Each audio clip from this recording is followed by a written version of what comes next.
नमस्कार दोस्तों, स्वागत है आपका अपने चैनल स्टडी अड्डा में। तो दोस्तों, आज की ये जो वीडियो है हमारी काफ़ी इंपॉर्टेंट होने वाली है, क्योंकि इस वीडियो में हम बात करने वाले हैं उत्तराखंड प्राथमिक शिक्षक भर्ती 2026। और ये 2026 नहीं, 2025 की ही भर्ती है।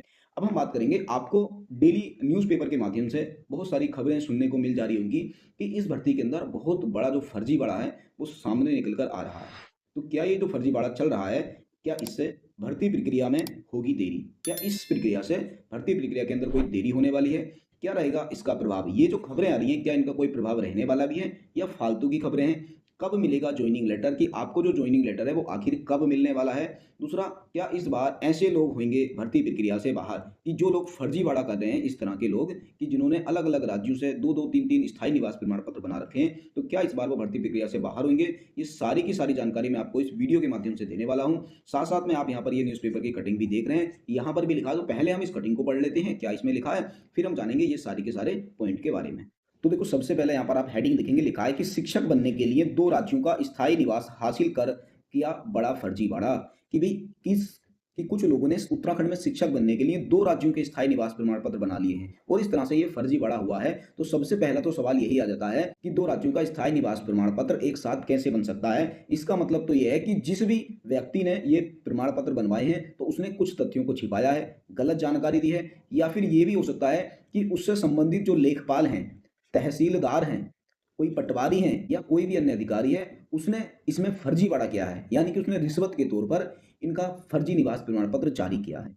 अब पढ़ते हैं हम इस पूरी की पूरी खबर को। तो यहाँ पर आप देखेंगे, साफ-साफ लिखा है कि डीओ का 28 शिक्षकों को नोटिस, कि जो डीईओ हैं, यानी कि डिस्ट्रिक्ट एजुकेशन ऑफिसर, इन्होंने 28 शिक्षकों को नोटिस दिया है। और ये सिर्फ 28 शिक्षकों को ही नहीं दिया है, ये उधम सिंह नगर के अंदर, चमोली के अंदर, पौड़ी के अंदर, यानी कि उत्तराखंड के लगभग जो 13 जिले हैं, हर 13 जिलों के अंदर शिक्षकों को नोटिस जारी किए जा चुके हैं।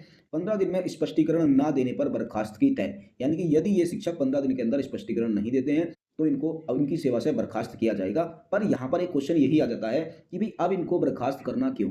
क्या जब आपने इन शिक्षकों को जॉइनिंग दी थी, उस समय इनके प्रमाण पत्रों की जाँच पड़ताल नहीं की थी क्या? सेम कंडीशन यही आ जाती है कि, तो देखो, इस खबर को पढ़ने से पहले मैं आपको कुछ चीज़ें स्पष्ट कर देता हूँ कि देखो, वर्तमान समय के अंदर जो प्राथमिक शिक्षक भर्ती गतिमान है, उसकी काउंसलिंग भी हो चुकी है। अब भई उसकी काउंसलिंग प्रक्रिया तो पूरी हो चुकी है। अब इस समय क्या चल रहा है, जैसी मुझको जानकारी मिली है कि इनसे ये जो बाद में 15 दिन का टाइम दिया जा रहा है ना स्पष्टीकरण देने का, तो इस काउंसलिंग प्रक्रिया में जिन भी अभ्यर्थियों ने प्रतिभाग किया था और उन्होंने यूपी से डीएलएड किया हुआ है, तो उन अभ्यर्थियों की जो जाँच है, वो अभी की जा रही है, ताकि यदि किसी भी अभ्यर्थी को बाहर निकालना हो, तो वो अभी बाहर निकाल सकें, बाद में ऐसी स्थिति ना पैदा हो।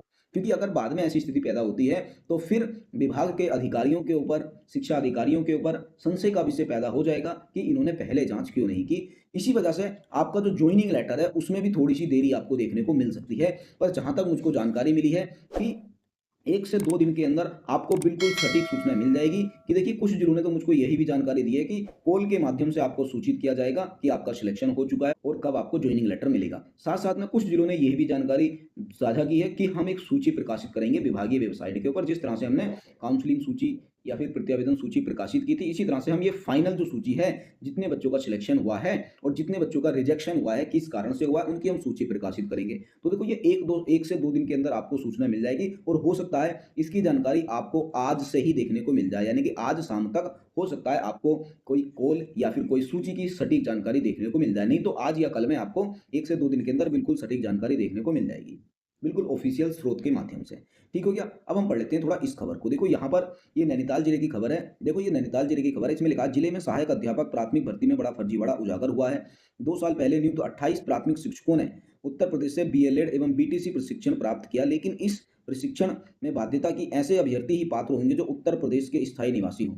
साथ ही प्रदेश के समय होने वाली अभिलेखीय जांच में अभ्यर्थी को उत्तर प्रदेश में अपने गृह जनपद के सक्षम अधिकारी की ओर से प्रवेश तिथि तक जारी किया गया निवास प्रमाण पत्र अनिवार्य होगा, अन्यथा अभ्यर्थी का आवेदन निरस्त कर दिया जाएगा। इसका मतलब ये है कि यदि आपने यूपी यानी कि उत्तर प्रदेश से डीएलएड करना है, तो वहां पर आपको सक्षम अधिकारी के द्वारा निर्गत किया हुआ निवास प्रमाण पत्र प्रस्तुत करना होगा। यदि आप वो नहीं करते हैं, तो आपका आवेदन निरस्त कर दिया जाएगा। इसका मतलब भाई, इन्होंने यहाँ से डीएलएड किया है, तो इसका मतलब उन्होंने वहाँ पर स्थायी निवास प्रमाण पत्र दिया था, तभी तो इनका आवेदन पत्र एक्सेप्ट हुआ था और उन्होंने वहाँ से डीएलएड भी कर लिया। फिर आगे देखेंगे, जिन्होंने उत्तर प्रदेश के स्थायी निवास के आधार पर उत्तराखंड में नियुक्ति के लिए आवेदन करने के साथ ही नियुक्ति भी पा ली। अब इन्होंने फिर क्या किया, उत्तराखंड का स्थायी निवास प्रमाण पत्र बना लिया और यहाँ पर भी नियुक्ति ले ली।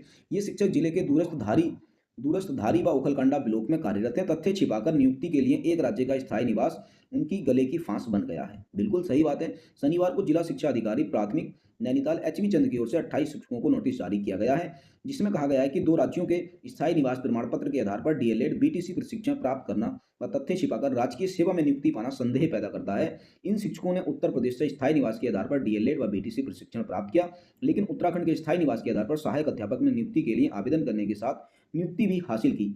साफ किया है कि यदि एक राज्य का स्थायी निवासी सही है तो दूसरे राज्य का स्थायी निवासी अवैध माना जाएगा। यह भी स्पष्ट है कि डीएलएड या बीटीसी प्रशिक्षण व नियुक्ति तथ्यों को छिपाकर प्राप्त की गई है। बिल्कुल सही बात है कि देखिए 2 राज्यों का एक समय में स्थायी निवासी होना कंपलसरी है ही नहीं, जरूरी हो ही नहीं सकता। इसका मतलब एक राज्य में उसने किसी न किसी तथ्य को छिपाया, यानी कि गलत तरीके से किया है। दोनों ही दशा में एक स्थायी निवास प्रमाण पत्र अवैध हो जाएगा। बिल्कुल सही बात है। जो धोखाधड़ी का अपराध है, डीओ ने शिक्षकों से 15 दिनों के भीतर उनके कार्यालय में स्वयं तथ्यों के साथ तलब किया है, अन्यथा इन शिक्षकों को उत्तराखंड सरकारी सेवक अनुशासन एवं अपील नियमावली 2003 संशोधित 2010 के प्राविधानों के तहत सेवा बर्खास्तगी की कार्यवाही की जाएगी।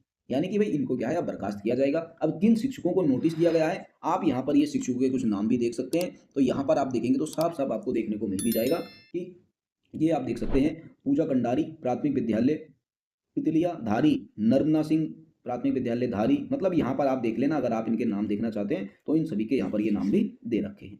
ठीक हो गया ना। अब हम देखो थोड़ी सी और बात कर लेंगे, क्या इससे भर्ती प्रक्रिया में होगी देरी। बिल्कुल सही बात है कि ये प्रक्रिया क्या है भाई, थोड़ी जटिल भी है और थोड़ी लंबी है। यदि यह काम जो है वैसे तो काउंसलिंग के तुरंत बाद ही स्टार्ट हो गया था और उम्मीद भी है कि ये लगभग पूरा हो चुका है।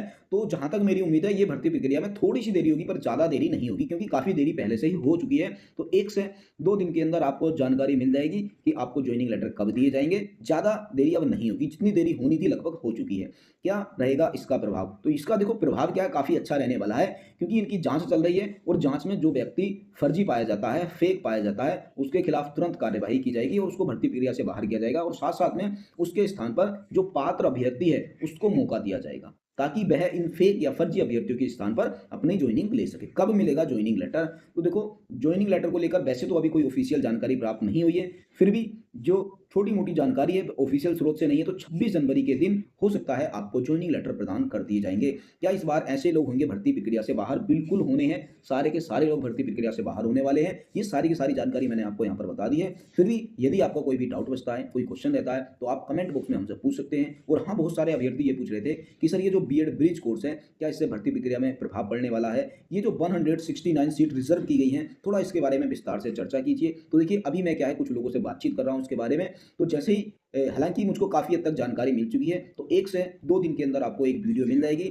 जिसमें बीएड ब्रिज कोर्स को लेकर मैं संपूर्ण जानकारी आपको दूंगा। क्या आप इसके खिलाफ कोई केस कर सकते हैं या नहीं कर सकते हैं, ये सारी की सारी चीज़ें मैं आपको तुरंत 1 से 2 दिन में ज़रूर से ज़रूर बताऊंगा। बाकी इसके अलावा कोई भी आपका डाउट बचता है तो कमेंट बॉक्स आपके लिए ओपन है, आप कमेंट बॉक्स में हमसे पूछ सकते हैं। बाकी आज की वीडियो यहीं पर समाप्त करते हैं। वीडियो अगर आपको पसंद आई हो तो वीडियो को लाइक कर देना, अपने दोस्तों को शेयर कर देना, और अगर आप चैनल पर नए हैं तो चैनल को सब्सक्राइब कर लेना। तो फिर मिलेंगे हम बहुत ही जल्द एक अगली वीडियो में, तब तक के लिए बेस्ट ऑफ लक।